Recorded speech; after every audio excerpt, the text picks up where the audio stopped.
Pitt had lost two major players. This league's full of challenges. I thought these were two big challenges coming up this week. Shannon. Shannon Russell, Courier-Journal. You've mentioned a couple times that you guys aim for 81 charges taken in a season, or about 3 a game. Is there any reason why that number is what you picked, or is it tied into any certain metric, or is it just something you want to keep guys on their toes for? It's very difficult to find out, who leads the country in charges. It's not really a statistic that it's put out there. You could probably pretty easily find the highest scoring team in the country or the best team in terms of like field goal percentage, defense, but charges taken, they generally don't compile stats around the country and put leaders up. So, we had our staff do a lot of homework over the off season of figuring out some of the best teams in the country in terms of taking charges. So it may be off a little bit, but we felt like if we averaged 3 a game, we would be close to leading the country in that category.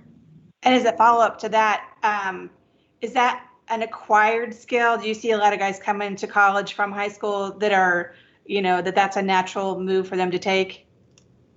I think you are what you emphasize. As a program, I think individuals sometimes have really been coached up and have a great feel for how to take a charge. Some kids come in to our program and have no clue what taking a charge means or how to do it. And so we just do what you can to figure out how to take one. That's practice. And so we reward it. We show video of best players in the world taking charges. I think there was a Draymond Green highlight reel going around today in which he took 2 or 3 charges. And so charges have everything to do with an awareness off the ball defensively. Certainly you can take some on the ball. You really got to move your feet, get yourself in a really good position. But awareness off the ball is essential if you're going to take charges, when guys are beating their man and driving down the lane. And, we've done a decent job in that area. We're going to continue to try to get better. Kent? Yeah, Chris, especially in the last few games, David's really shooting the ball well from 3. And, we all know how he can get in the lane and usually has an advantage over guys at his own position. But when you got a guy, and you actually have 2 of them with Carlik as well, that can put that kind of pressure on a defense, how much better does that make your offense?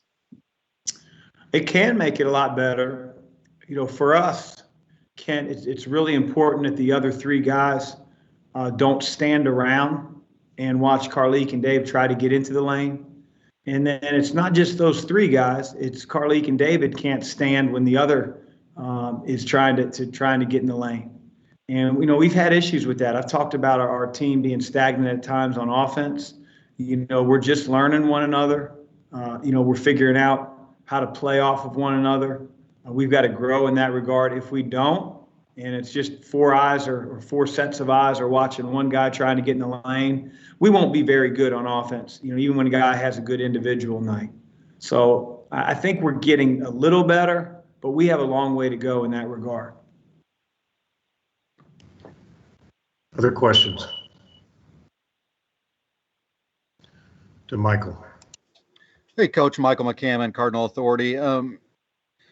In looking at the younger guys, have you seen, I guess, their confidence level grow? Do you see them maturing from a confidence standpoint to where they feel comfortable getting more involved?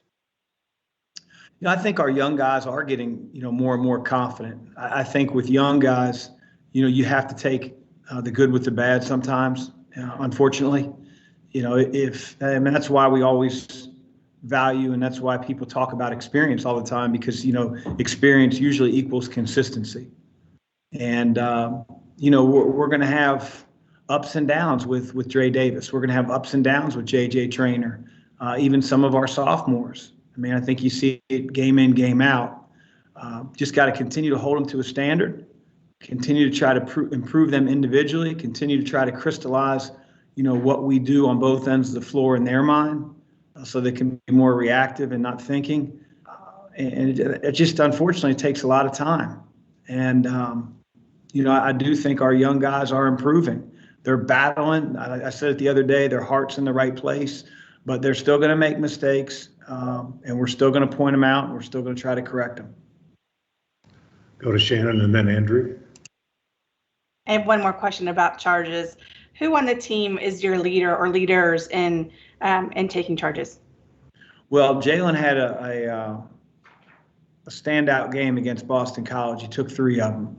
So he leads the team right now in charges. A couple guys are right behind. Josh Nickelberry is a guy that is right on his heels. I think Jalen has 5 at this point. So there's a few guys that can do a better job, that did a better job in the preseason. We need them to step up and step in and take them. But it'd be nice if we didn't have to take any, because that means we're not getting beat off the dribble. We have 18 as a team right now. We'll go to Andrew. Hey, Chris, it's Andrew Chernoff with WLKY. I know last year you talked a lot about Dwayne Sutton being the guy who was the warrior that always stepped up in key moments.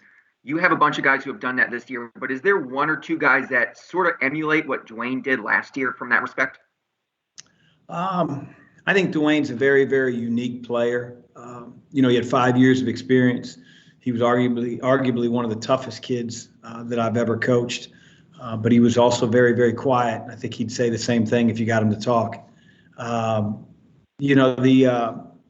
I wouldn't say that there's anybody that's in Dwayne's mold. I think, again, our guys are developing a toughness. It's not just the physical part that I think everybody thinks of when I say that word, but it's the mental toughness too. And, you got to go through some hard times, some failures in order to learn and get better and grow. But we're getting there. But I wouldn't say anybody has assumed Dwayne.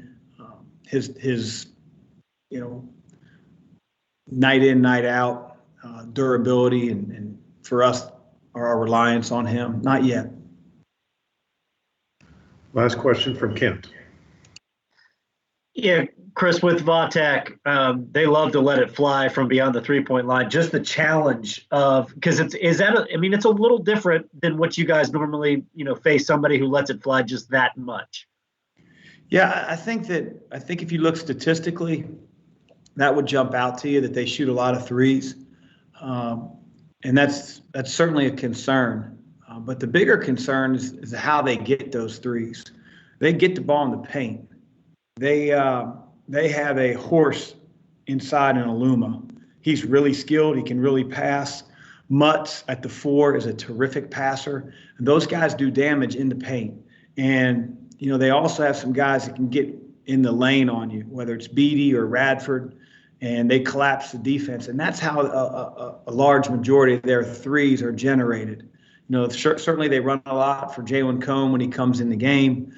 But I just think that, we have to keep the ball out of the paint so that our defenders, on guys that are shooting the ball are in better positions and they're not in all-out recovery mode. That's a bigger key than just, defending the 3. It's how are those generated and having the ability to stop that. Hey, Kenny, just a quick follow-up, if I may. Sure. So Chris, with what you're describing there, is individual on-ball defense, is that the biggest key for you guys?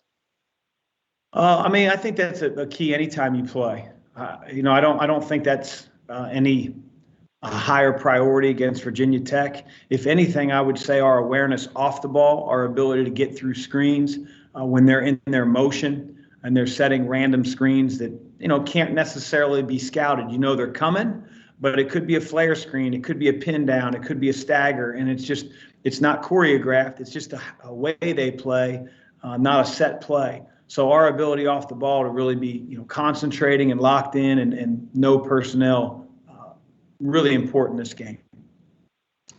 Coach, thank you. Thanks everybody for joining us. That'll conclude today's session.